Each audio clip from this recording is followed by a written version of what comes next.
Sa mga larawang ito ay ating makikita ang buhay sa bilangguan na kung saan ay nababakas ang kalungkutan.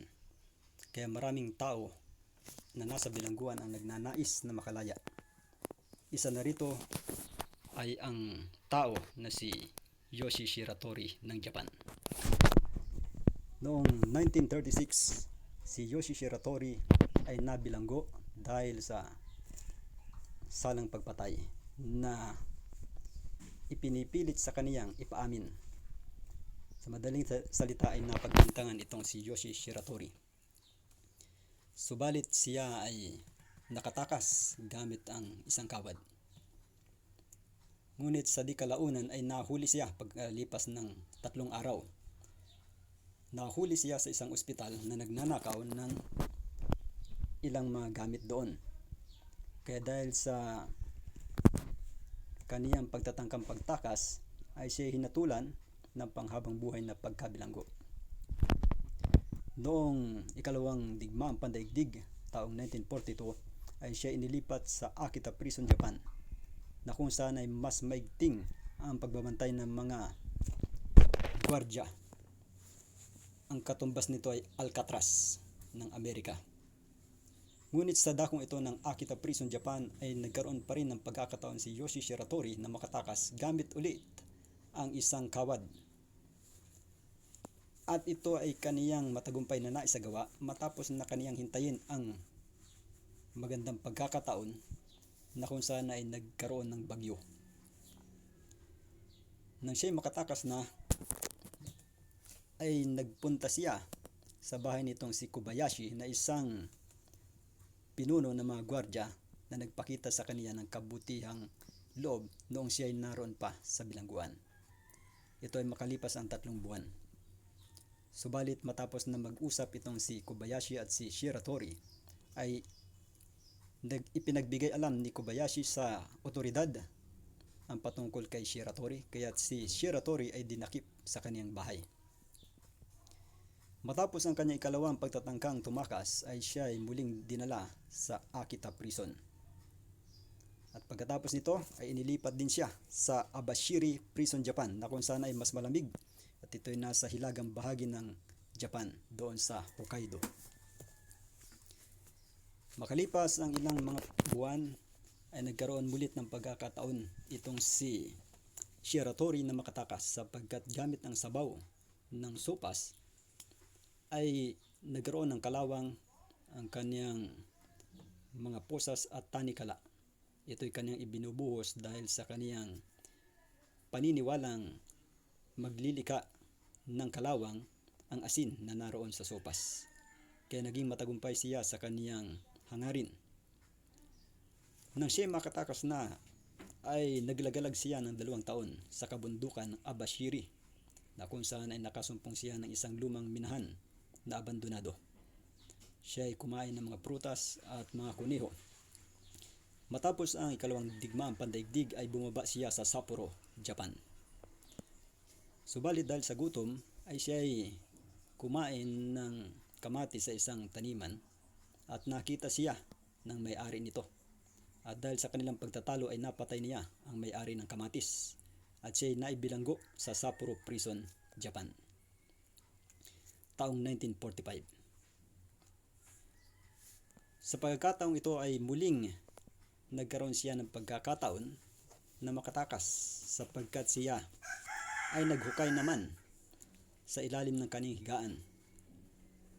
Ang hukay na ginawa niyang ito ay naging lagusan niya upang makalabas sa bilangguang iyon.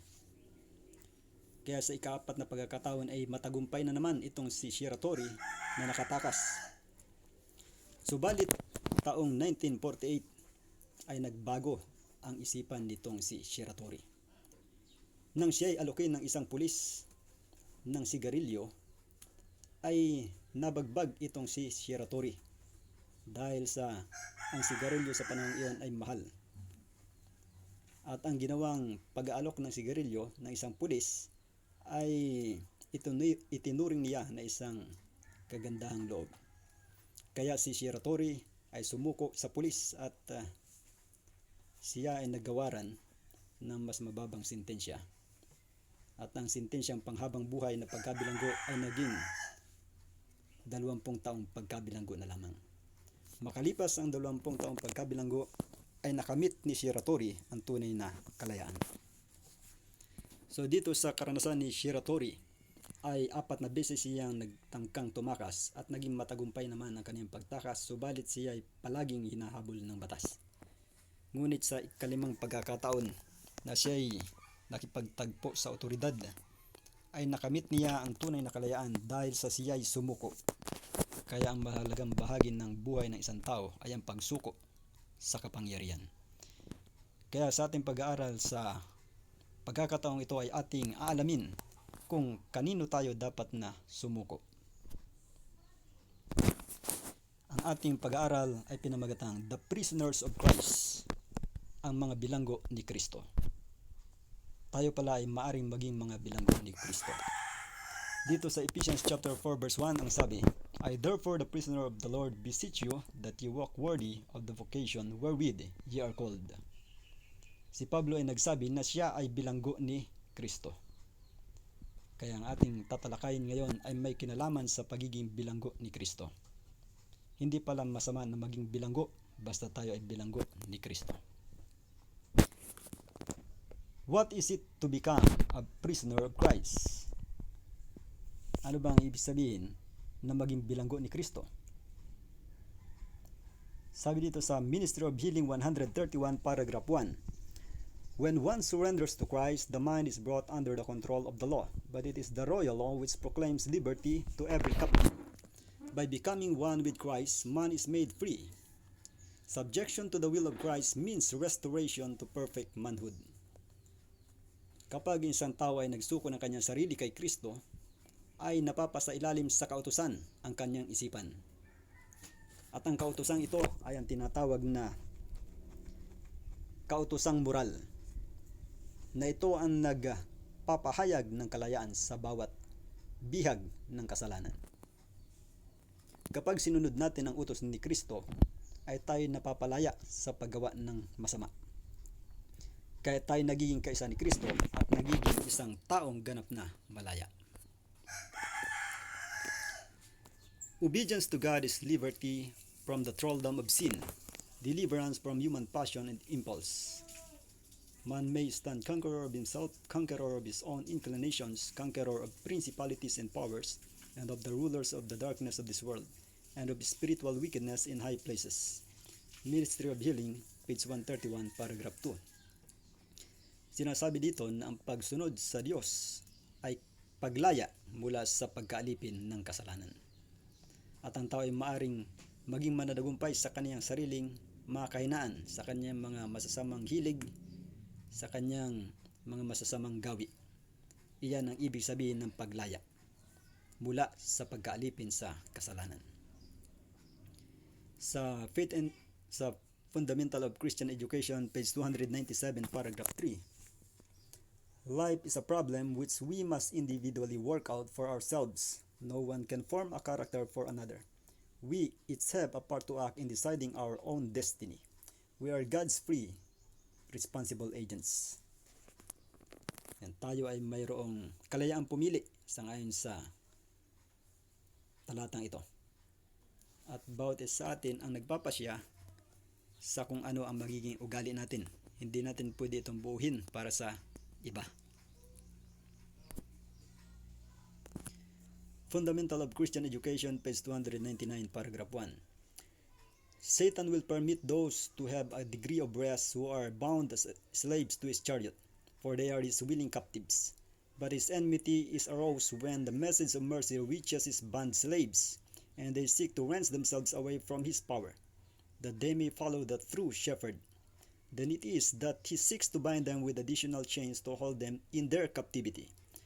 The conflict between the soul and Satan begins when the captive begins to tug at the chain and longs to be free. For it is then that the human agent begins to cooperate with heavenly intelligences. When faith takes hold on Christ, then it is that the stronger than the strong man armed is the helper of the soul, and the poor captive is strengthened by the Holy Spirit to obtain his freedom.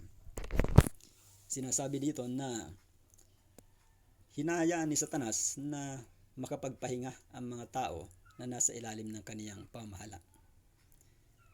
Pero kapag ang mensahe ay nakakarating sa mga alipin niya, ay nagigising si Satanas sapagkat ang kaniyang mga bihag ay maaring mawalay mula sa kanyang kapangyarihan at maaring sumunod sa tunay na pastol.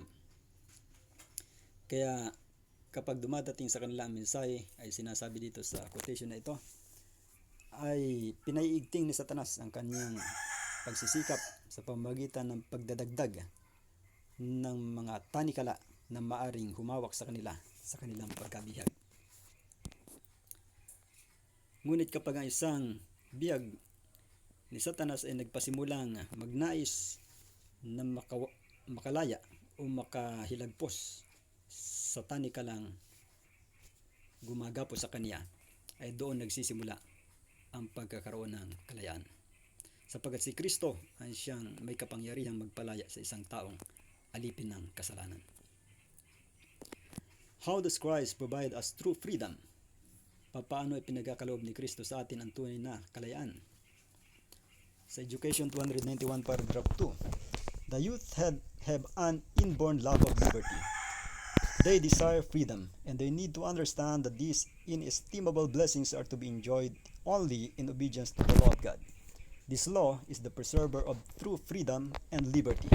It points out and prohibits those things that degrade and enslave, and thus to the obedient it affords protection from the power of evil. Ang kalayaan ay masusumpungan sa pagsunod sa kautusan ng Diyos, at ito ay likas daw sa mga kabataan. Ang kautosang ito ang siyang nagpapanatili ng tunay na kalayaan. Ang sabi ni Haring David sa Psalms 119 verses 45 and 24, I will walk at liberty, for I seek thy precepts. Thy testimonies also are my delight and my counselors. Kapag ang tao ay sumusunod sa utos ng Diyos, ay walang parusa o walang otoridad na habol sa kanya. Kaya kapag ang tao ay nakalabag sa utos ng Diyos, ay hinahabol siya ng otoridad. Kung ito ay paglabag sa kautosang pantao, sapagkat ang kautosang pantao ay hango din lamang sa kautosan ng Diyos.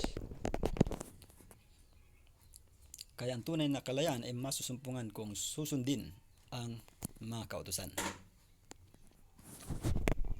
Upward Look, page 91, paragraph 9. Spiritual freedom will come to those who consecrate themselves unreservedly, and the quickening grace of Christ will bring light and peace and joy. The saving influence of truth will sanctify the soul of the receiver. Ang spiritual na kalayaan sangayon dito ay darating sa mga taong nagtatalaga ng kanilang mga sarili ng lubusan. At ito ay gigising o bubuhay sa biyaya ng at ang bumubuhay na biyaya ni Kristo ay magbibigay ng liwanag at kapayapaan at kagalakan. Kaya mayroong mga tao na nasa bilangguan ay maaring mabakas pa rin sa kanilang mga mukha ang kasiyahan kung kanilang nakilala si Kristo bilang kanilang personal na tagapagligtas. Sa Desire of Ages 258, paragraph 5. The means by which we can overcome the wicked one is that by which Christ overcame the power of the world. God does not control our minds without our consent, but if we desire to know and to do His will, His promises are ours. You shall know the truth, and the truth shall make you free. If any man willeth to do His will, he shall know of the teaching. Through faith in these promises, every man may be delivered from the snares of error and the control of sin. Ang paraan upang managumpay ang tao sangayon dito ay sa pamamagitan ng salita ng Diyos. Sapagkat sa ganun ding paraan si Kristo ay nanagumpay. Hindi tinatalian ng Diyos ang ating isipan, kundi tayo mayroong kalayaang pumili. May kalayaan tayong pumili na gawin ang kanyang kalooban, at ang pangako ay masusumpungan nga sa mga talatang ating nabasa sa John chapter 8 verses 32 and chapter 7 verse 17. Ang sabi diyan ay, at inyong malalaman ang katotohanan, at ang katotohanan ang magpapalaya sa inyo. Ang sabi sa sunod na talata, kung ang sinumang tao ay nagnanais na gawin ang kanyang kalooban ay dapat niyang malaman ang turo. Kaya ang pagkakaroon ng tunay na kalayaan ay nangangailangan ng pagsaliksik sa katotohanan.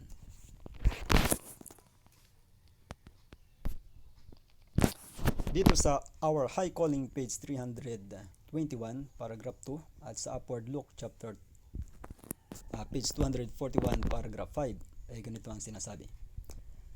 I know that the Lord will work for His people when they will sanctify their souls by obeying the truth.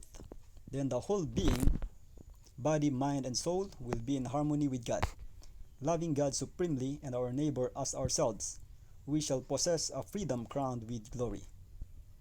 The path to freedom from sin is through crucifixion of self and conflict with the powers of darkness.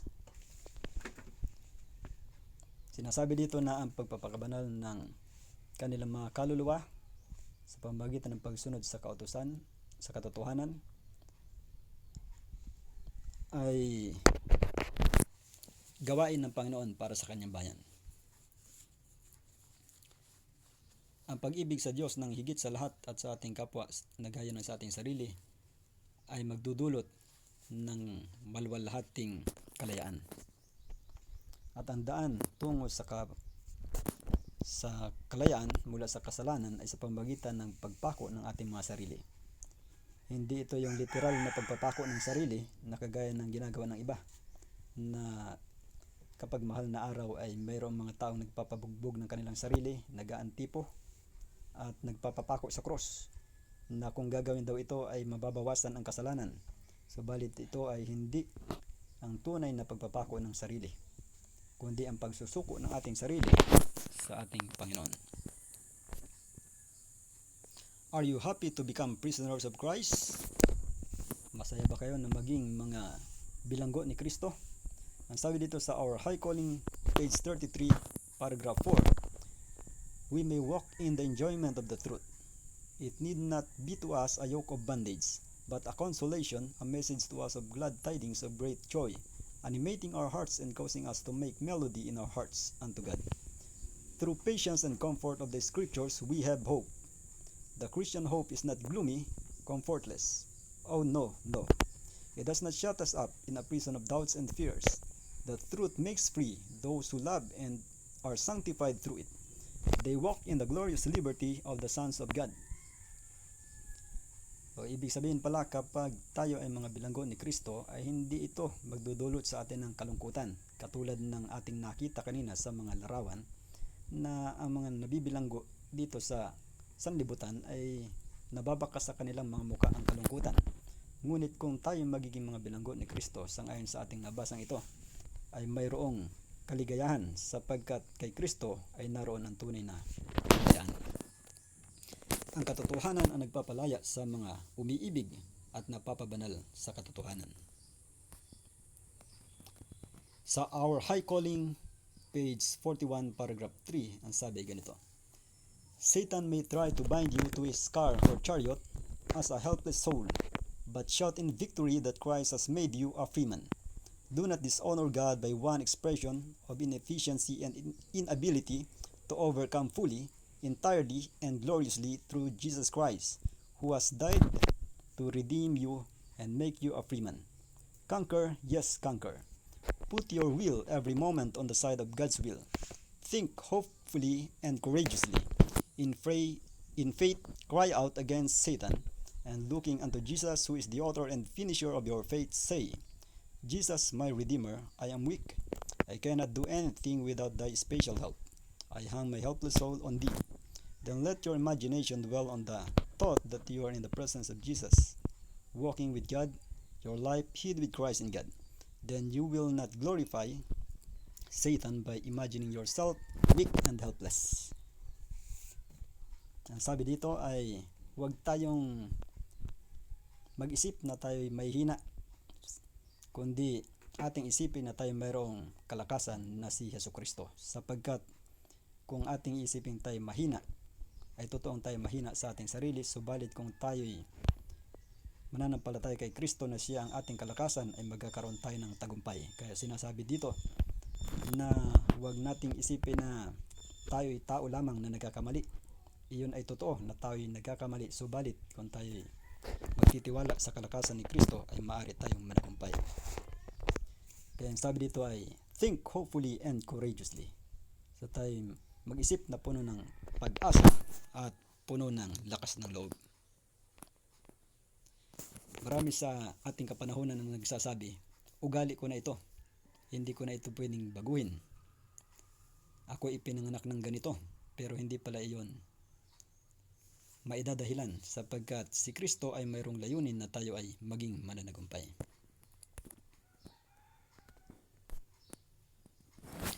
Why should we surrender ourselves to Christ? Bakit dapat nating isuko ang ating mga sarili kay Kristo? Dito sa Desire of Ages 466 paragraph 3, ang sabi ganito: every soul that refuses to give himself to God is under the control of another power. He is not his own. He may talk of freedom, but he is in the most abject slavery. He is not allowed to see the beauty of truth, for his mind is under the control of Satan. While he flatters himself that he is following the dictates of his own judgment, he obeys the will of the prince of darkness. Christ came to break the shackles of sin slavery from the soul. If the Son therefore shall make you free, ye shall be free indeed. The law of the Spirit of life in Christ Jesus sets us free from the law of sin and death. Romans 8 verse 2. Kinakailangan nating isuko ang ating mga sarili kay Kristo sapagkat si Kristo ang siyang sumira sa tanikala ng kasalanan na umaalipin sa kaluluwa. Kaya sinasabi ng Biblia na kung tayo ay pinalaya ng anak, ay tayo nga'y tunay na magiging malaya. At ang kautusan ng Espiritu ng buhay na kay Kristo ay nagpapalaya sa atin mula sa kautusan ng kasalanan at kamatayan.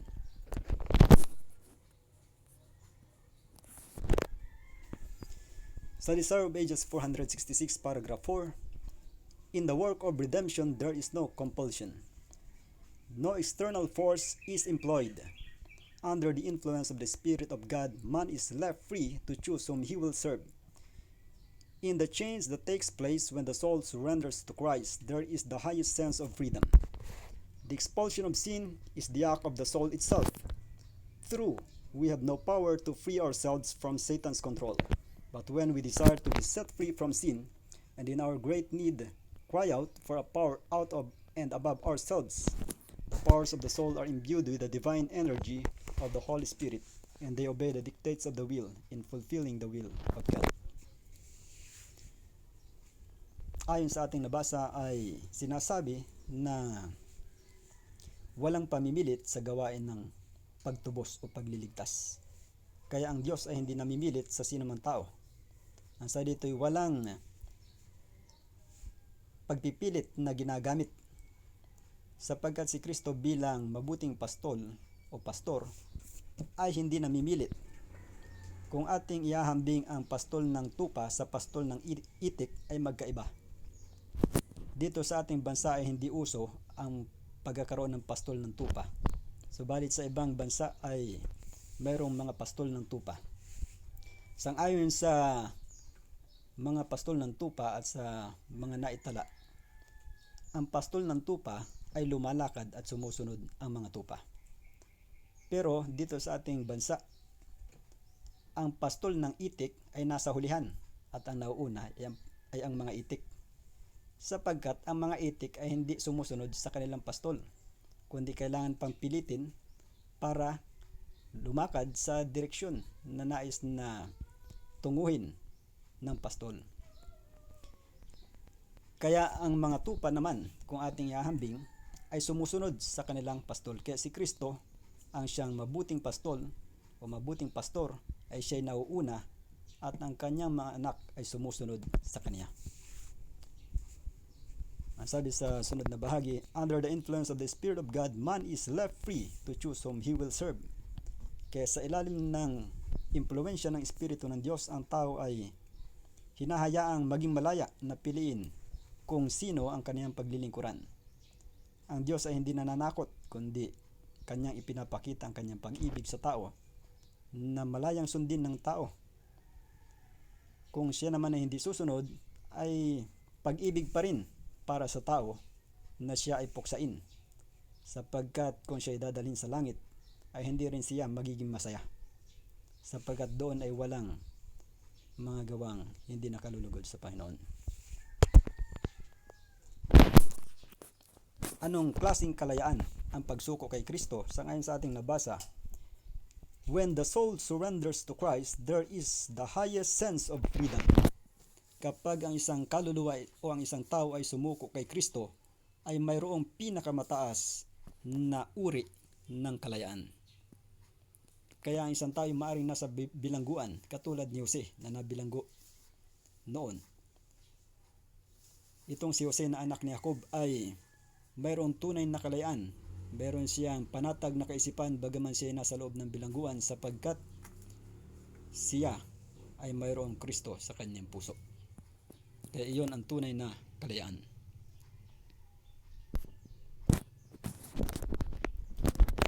Dito sa Desire of Ages 466 paragraph 5 ay sabi ay ganito: the only condition upon which the freedom of man is possible is that of becoming one with Christ.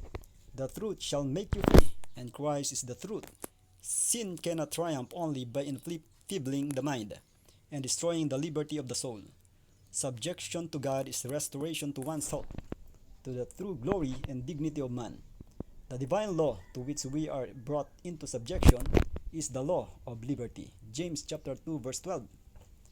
Sa Santiago 2:12 ay sinasabi na ang kautusan ng Diyos ay kautusan ng kalayaan. Ibig sabihin, kung susundin natin ito, ay tayo tunay na magiging malaya. Sapagkat si Kristo ay naparito hindi upang sirain ang kautusan. Sangayon sa Mateo Kapitulo 5 versikulo 17 hanggang 19, ang sabi niya, hindi ako naparito upang sirain ang kautusan o ang mga propeta. Naparito ako hindi upang sirain, kundi upang ganapin. Sapagkat hanggang sa mga ganap ang mga bagay na ito, isang tuldok o isang kudlit sa anumang paraan ay hindi mawawala sa kautusan. Kaya si Kristo ay hindi naparito upang sirain ang kautusan, kundi ito'y pagtibayin. Kaya nga, siya ay namatay doon sa cross, sapagkat ang kabayaran ng kasalanan ay kamatayan, sangayon sa Romans chapter 6 verse 23. Kung siniran ni Kristo ang kautusan, ay hindi na niya kailangang mamatay, sapagkat kung walang paglabag o walang kasalanan, ay walang kabayaran. Kaya maliwanag na ang utos ng Diyos ay nanatili na hindi sinira, na katulad ng itinuturo ng iba. At sinasabi dito na ang tanging kondisyon na kung saan ay makamit ng tao ang kalayaan ay sa pamamagitan ng pagiging kaisa ni Kristo. Kaya sa Romans chapter 10 verse 4 ay sinasabi, for Christ is the end of the law to everyone that believeth, to the Jew first and also to the Greeks. So si Kristo ang tinatawag na kinauuwian. Yung salita doon na end of the law, yung word na end sa salitang Grego ay telos.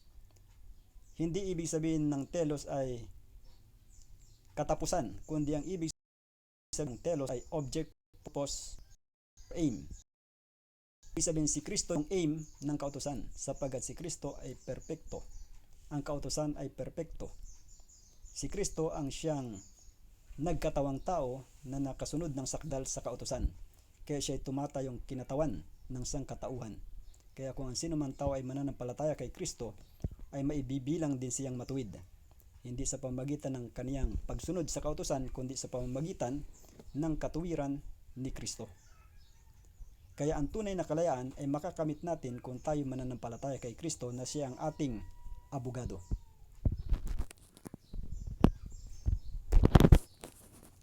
At ang sabi nga dito, subjection to God is restoration to oneself, the true glory and dignity of man. Kung tayo magpapasakop sa Diyos o susuko sa Diyos, ay tayo maisasauli sa ating tunay na pagkatao, na kung saan ay tayo magiging kasang-ayon ng tunay na kalulahatian at dignidad ng isang tao.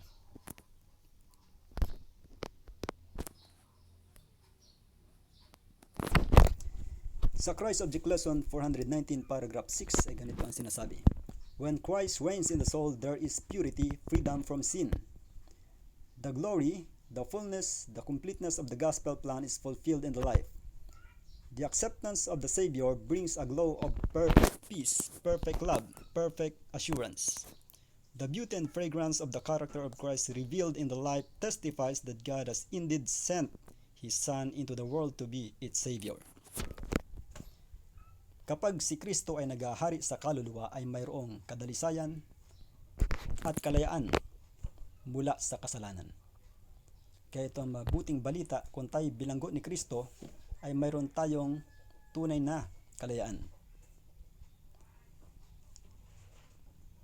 Ang pagtanggap sa tagapagligtas ay nagbibigay o nagdudulot ng kasakdalan o ng sakdal na kapayapaan, sakdal na pag-ibig, sakdal na katiyakan. Kapag tayo na ipabilanggo sa sanlibutan ito ay walang kapanatagan, subalit kung kay Kristo tayo magpapabilanggo o tayo ay susuko sa Kanya ay mayroon tayong tunay na kapayapaan. How should children be taught true freedom? Paano dapat na maturuan ng tunay na kalayaan ang mga bata? Marami sa mga magulang ang nagiging maluwag sa kanilang mga anak at kung hihingi ang kanilang mga anak ng kanilang gusto ay ibinibigay kaagad. Ngunit ano ba ang tunay na kalayaan? Dito sa My Life Today, page 164, paragraph 6. Prompt and continual obedience to wise parental rule will promote the happiness of the children themselves as well as the honor of God and the good of society. Children should learn that in submission to the laws of the household is their perfect liberty. Christians will learn the same lesson that in their obedience to God's law is their perfect freedom. Ang dagli at patuloy na pagsunod sa matalinong pamamahala ng magulang ay magtataguyod ng kaligayahan ng mga anak mismo, na ito ay pagbibigay galang din sa Diyos at ganoon din sa ikabubuti ng sosyedad o ng ating lipunan. Kapag ang mga anak ay naturuan o nasanay sa kanilang tahanan, ay nagiging madali ang pagsunod sa sosyedad o sa pamahalaan. Subalit kung sa kanilang tahanan mismo ay hindi sila naturuan, ay magiging pasaway sila sa lipunan.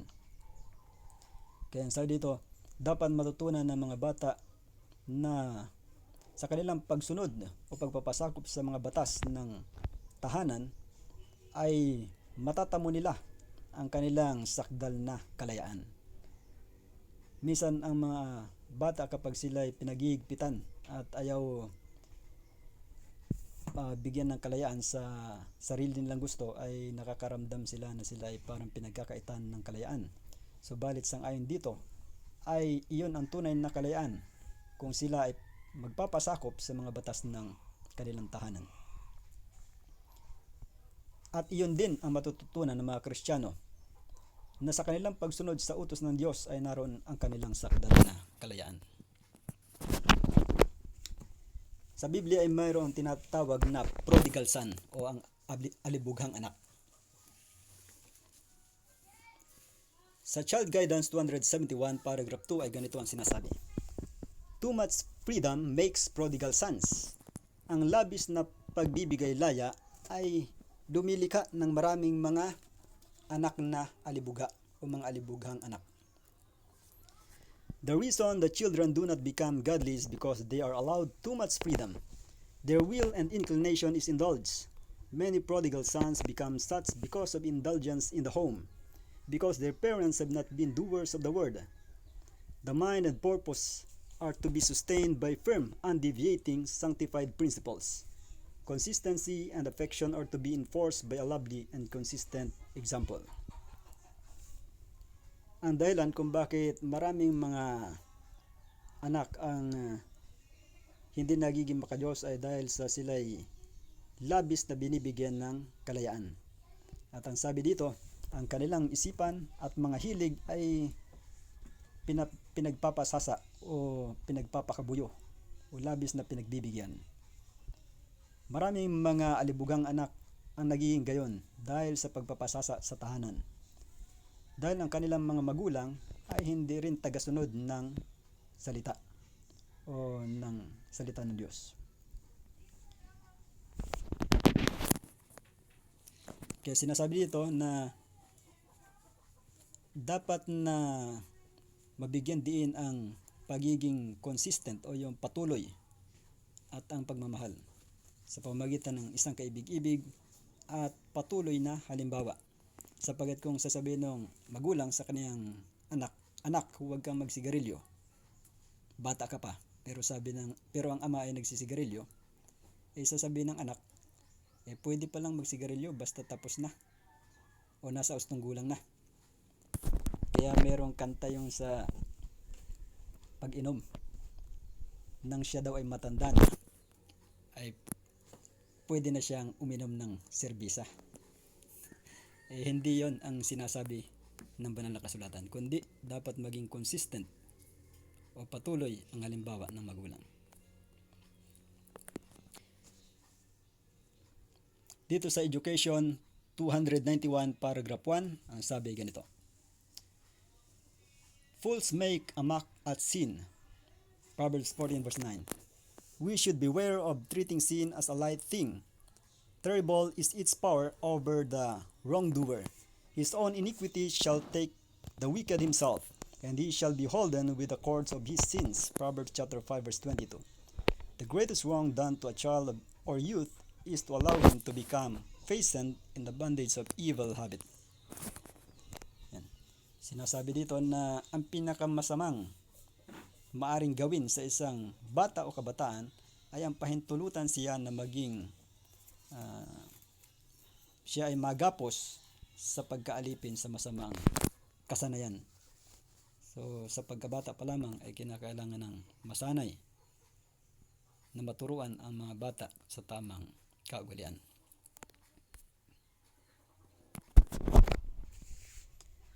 Fundamental of Christian Education, page 62, paragraph 3. It is because the home training is defective that the youth are so unwilling to submit to proper authority. I am a mother, I know whereof I speak, when I say that youth and children are not only safer but happier under wholesome restraint than when following their own inclination. Parents, your sons and daughters are not properly guarded. They should never be permitted to go and come when they please, without your knowledge and consent. The unbounded freedom granted to children at this age has proved the ruin of thousands. How many are allowed to be in the streets at night, and parents are content to be ignorant of the associates of their children?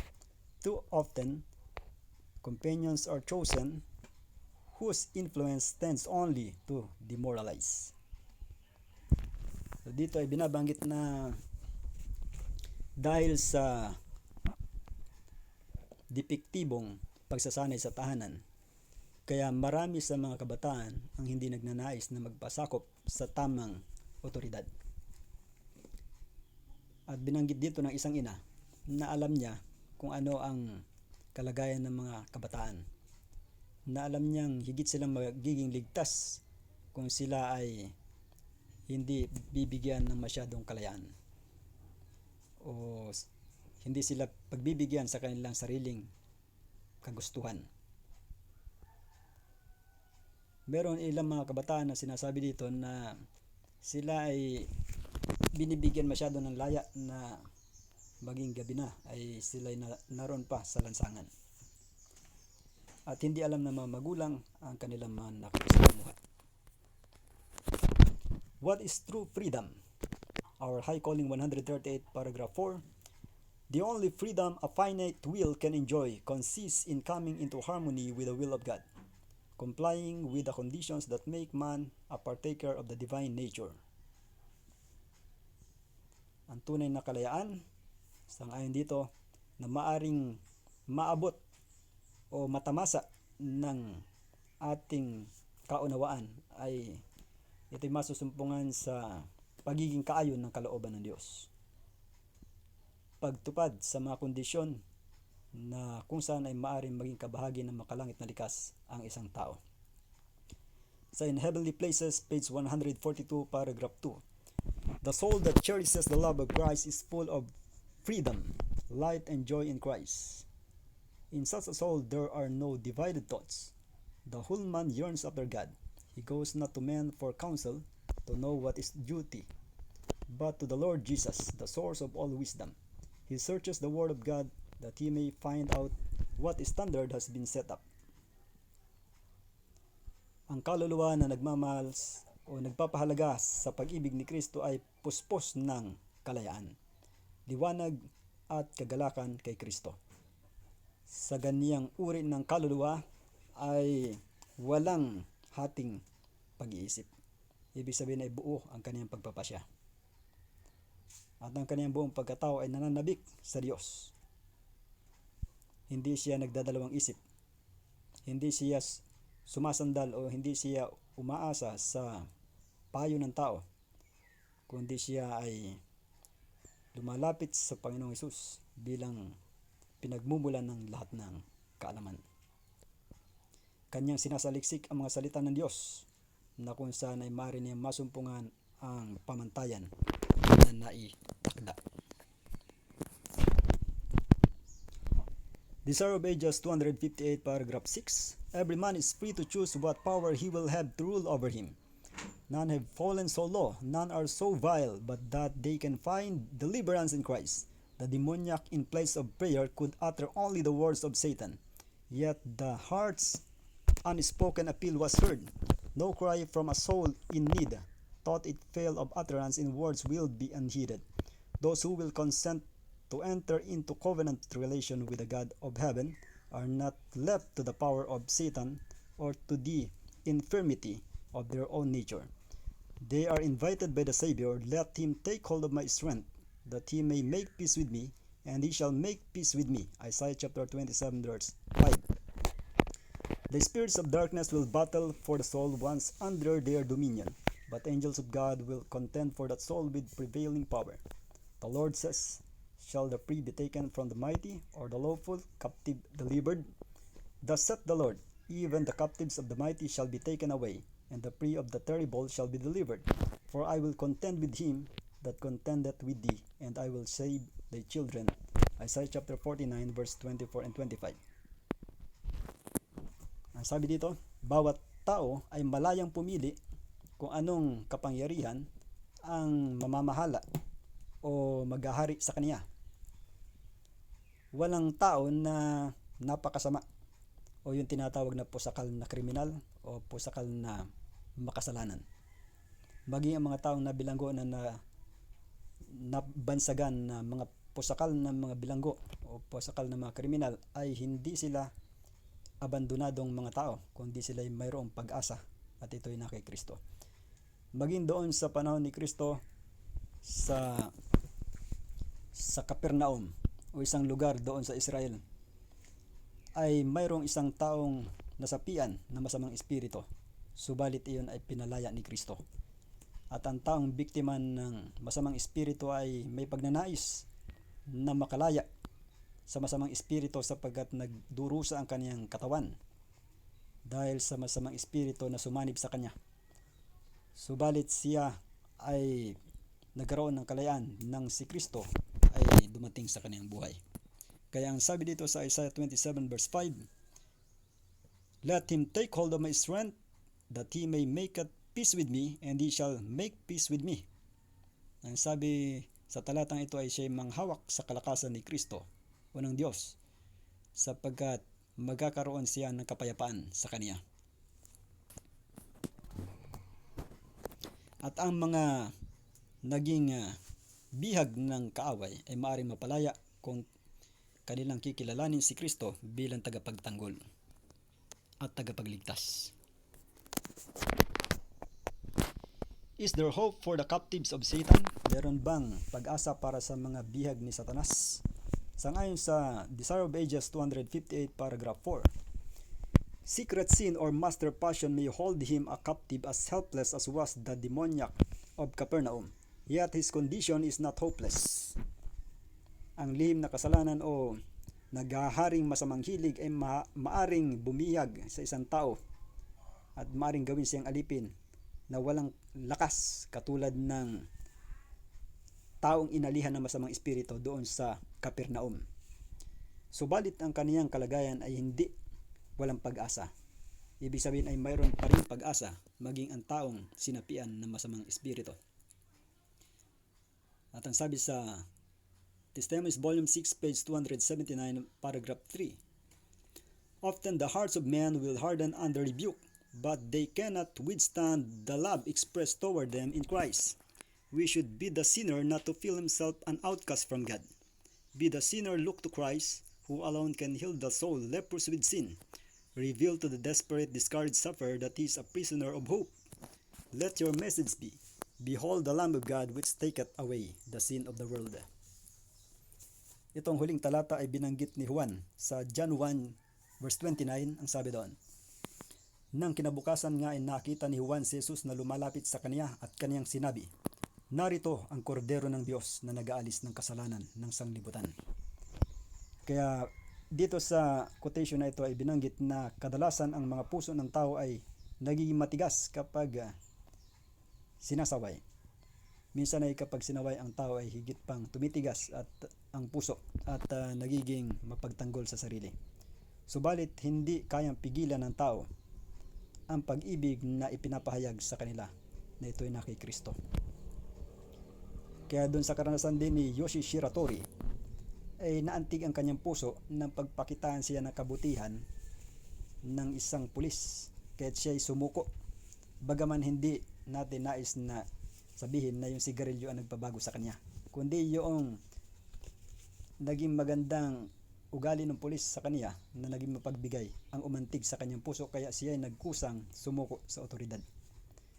Kaya ganito din ang karanasan ng mga tao na napaabutan ng pag-ibig ni Kristo, na sila ay kusang nagpapasakop ng kanilang sarili kay Kristo.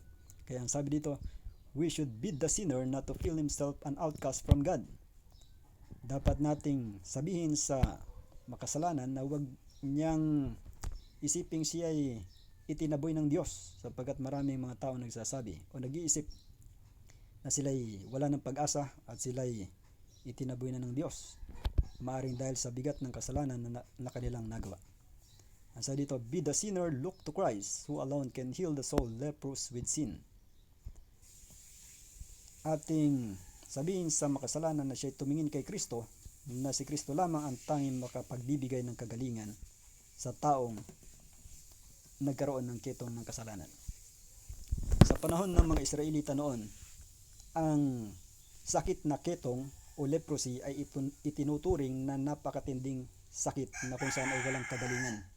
Kaya ang mga taong mayroong sakit na ketong sa panahon nila noon ay nagsisisigaw at nagsasabing, huwag kayong lumapit sa amin, ba kayo ay mahawa. At sila ay kinasusuklaman ng mga tao, kaya sila ay nasa labas ng kampamento ng Israel. Kaya ganoon katindi itong sakit na ketong. At ang kasalanan ay inihalin tulad sa ketong na ito'y nakakahawa. Ngunit ang taong biktima ng ganitong sakit, ng sakit na kasalanan, ay maaring magkaroon ng kagalingan kung titingin kay Kristo, na si Kristo ang nagpapalaya sa tao sa pagkaalipin ng kasalanan. Ihayag sa walang pag-asa at bigong mga nagdurusa na siya ay bilanggo ng pag-asa, sapagkat si Kristo na bumibilanggo sa kanya ay nagbibigay ng pag-asa.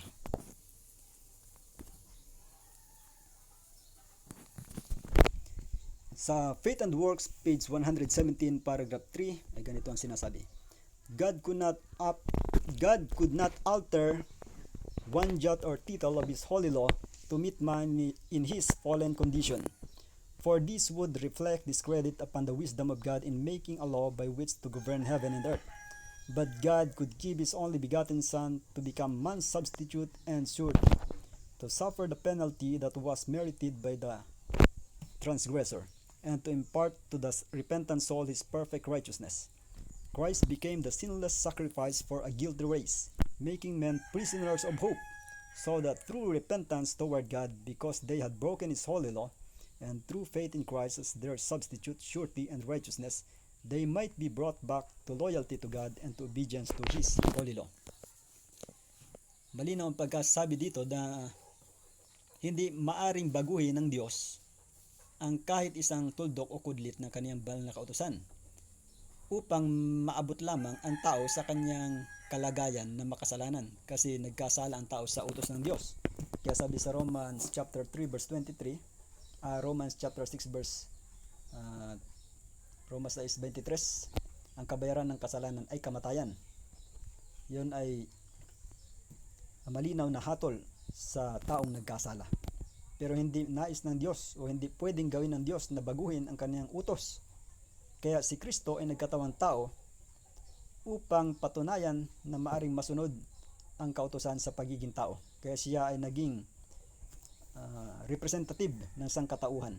Kaya sa Romans chapter 5 verses 12 hanggang 19, si Kristo ang siyang ikalawang Adan. Kung paano ang unang Adan ay nagkasala at nagdulot ng kamatayan sa buong sanglibutan, gayon din naman sa pamamagitan ng ikalawang Adan na si Jesu Kristo, sa pamamagitan ng kanyang sakdal na pagsunod sa utos, ay maaring magsipaghari sa katuwiran at kaligtasan ang mga taong mananampalataya. Kaya si Kristo ay nagkatawang tao sa ayon dito, at siya ang hain o handog na walang kasalanan para sa nagkasalang tao, na kung saan ay ginagawa niya tayong mga bilanggo ng pag-asa sa pamamagitan ng pagsisisi sa Diyos sapagkat ating nasira ang kanyang banal na utos, at sa pamamagitan ng panampalataya kay Kristo bilang ating kahalili, katiyakan at katuwiran upang tayo maibalik sa katapatan o pakikiisa sa Diyos at sa pagsunod sa kanyang banal na utos. Sa Fundamental of Christian Education, page 369, paragraph 1, he became man's substitute and surety, himself taking the punishment, though all undeserving, that we who deserve it might be free and return to our allegiance to God through the merits of a crucified and risen Savior. He is our only hope of salvation. Through his sacrifice, we who are now on probation are prisoners of hope. We are to reveal to the universe, to the world fallen and to worlds unfallen, that there is forgiveness with God, that through the love of God we may be reconciled to God. Si Kristo ay naging kahalili ng tao at katiyakan. Kaya siya ang siyang tumayong kahalili natin, na sa halip na ang tao o ang sangkatauhan ang dumanas ng kamatayan, na parusang kamatayan na inihahatol ng kautusan, ay si Kristo ang siyang nagbayad nito. Ang kamatayan na nararanasan ng tao ngayon ay hindi yan ang pambayad, sapagkat iyan ay natural na kamatayan lamang. Ang kamatayan na dinaanan ng Panginoon ay ang ikalawang kamatayan. Yun ang kanyang tinubos, doon niya tayo tinubos sa kamatayang iyon. Kaya ang tao ay natubos sa hatol ng kautusan na ikalawang kamatayan.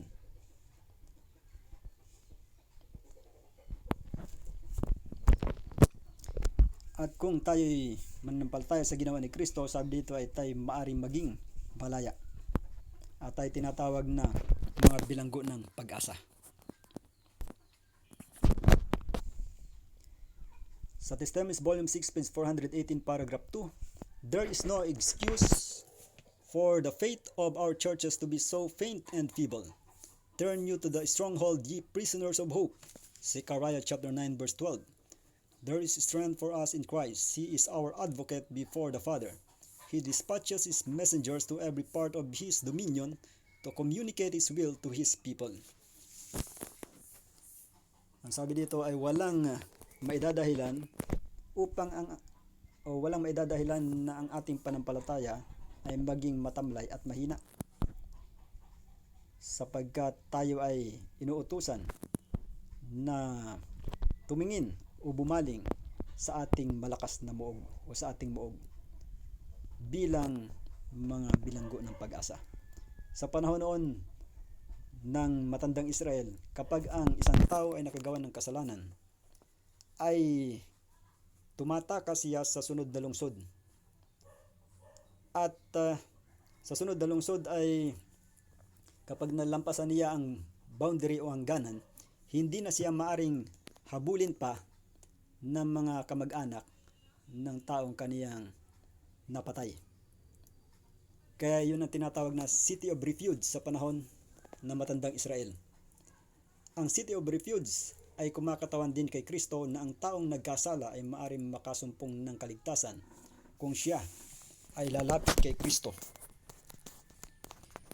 Sa dito, there is strength for us in Christ. He is our advocate before the Father.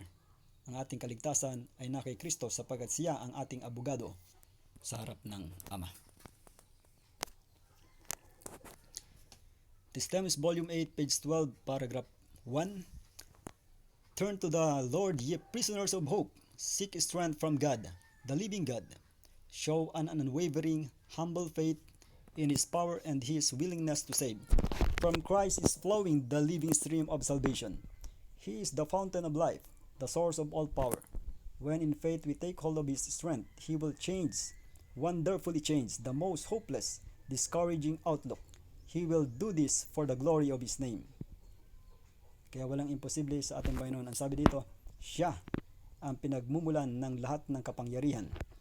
Kaya kung sa pamagitan ng ating panampalataya ay ating panghahawakan ng kaniyang kalakasan, ay siya'y babago at siya'y magbabago ng kamangha-mangha. Maging sa pinaka walang pag-asa at nanlulupaypay.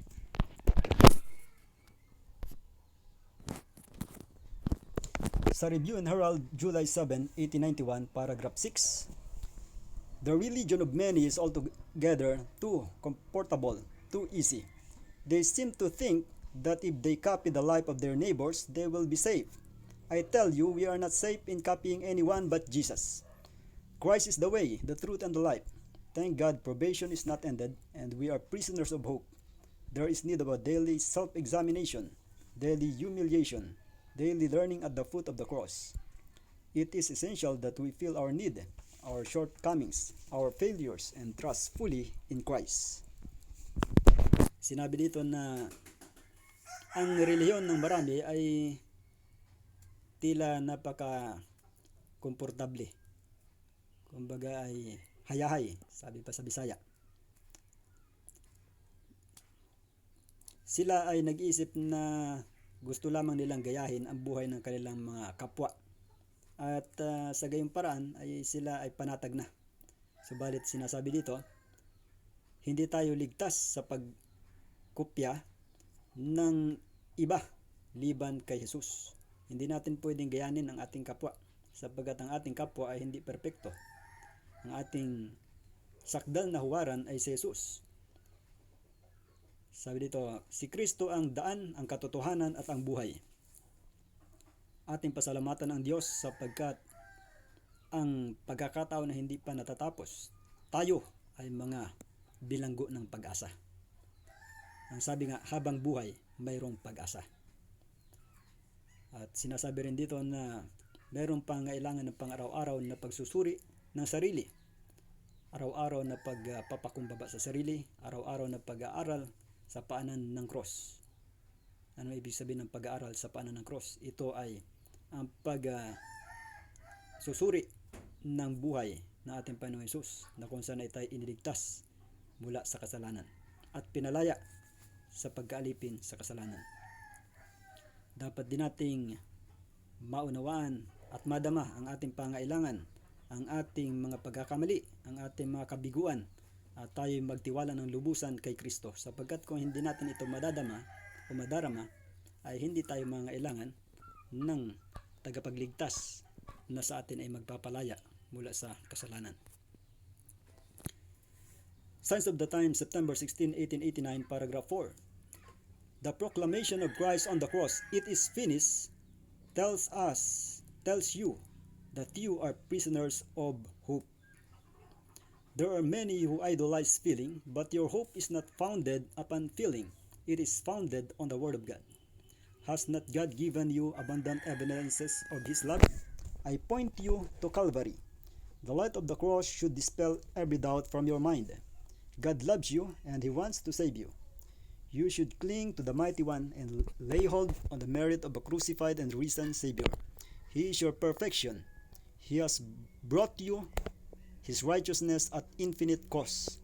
Will you accept it? Ito ay napakagandang quotation na nagsasabi na ang ipinahayag ni Kristo doon sa cross na naganap na ay nagsasabi na ikaw o kayo ay mga bilanggo ng pag-asa.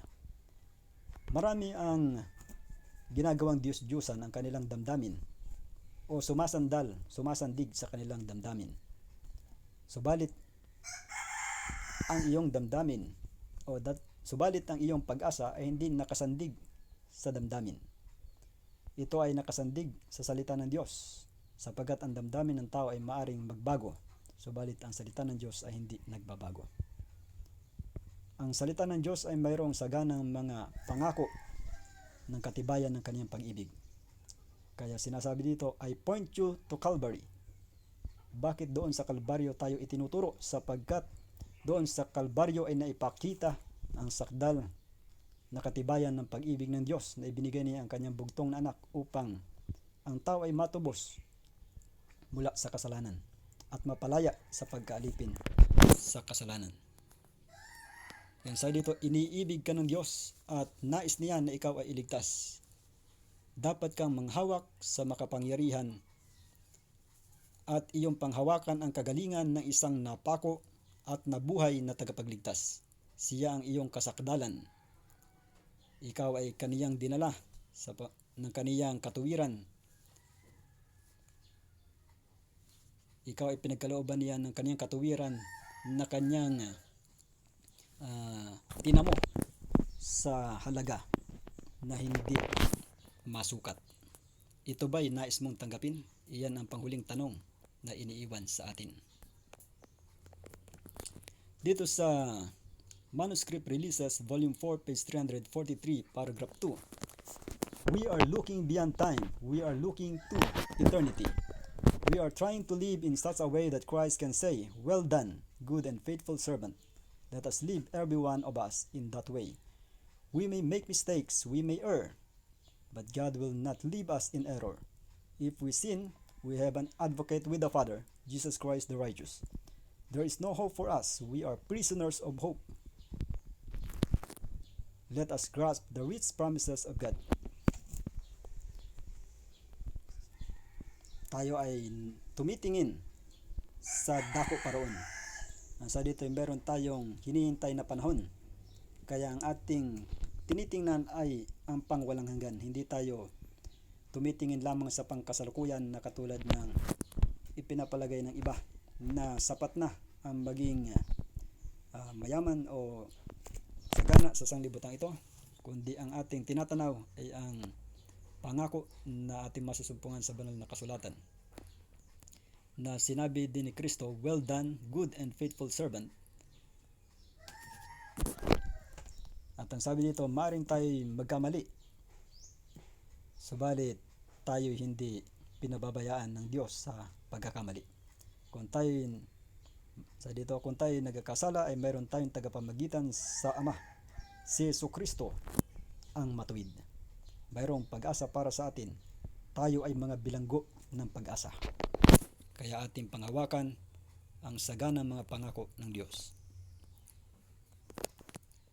Dito naman sa Ellen G. White Manuscript 14/1893, paragraph 17. Do not keep that padlock on any longer. I point you to Calvary. There you behold the sufferings that Christ endured for you. You are prisoners of hope. By beholding, we became changed. Sabi, by beholding, we become changed. So, sa ating pagtingin kay Kristo, tayo ay magbabago.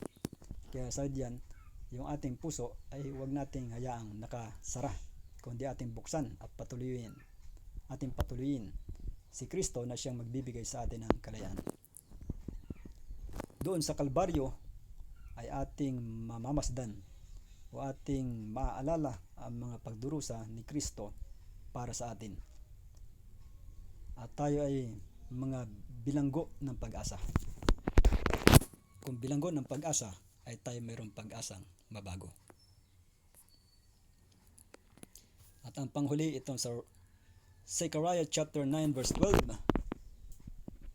At mayroon pang dalawang kasunod na mga talata. Ang sabi, Turn you to the stronghold, ye prisoners of hope. Even today do I declare that I will render double unto thee. Sa dito tayo ay tumingin doon sa buog kayong mga bilanggo ng pag-asa. Dito sa Romans chapter 8 verses 24 and 25, for we are saved by hope, but hope that is seen is not hope. For what a man seeth, why doth he yet hope for? But if we hope for that we see not, then do we with patience wait for it. Tayo daw ay iniligtas sa pamamagitan ng pag-asa, sapagkat si Kristo ay ating pag-asa. Siya ay nagbigay sa atin ng buong pag-asa. Subalit ang pag-asang nakikita, ang sabi dito ay hindi pag-asa, sapagkat kung nakikita mo na, ay paano pa yung naging pag-asa? Ang pag-asa ay itong hindi nakikita na ito ay na kay Kristo. Kaya ang panampalataya ay tumitingin sa bagay na hindi nakikita.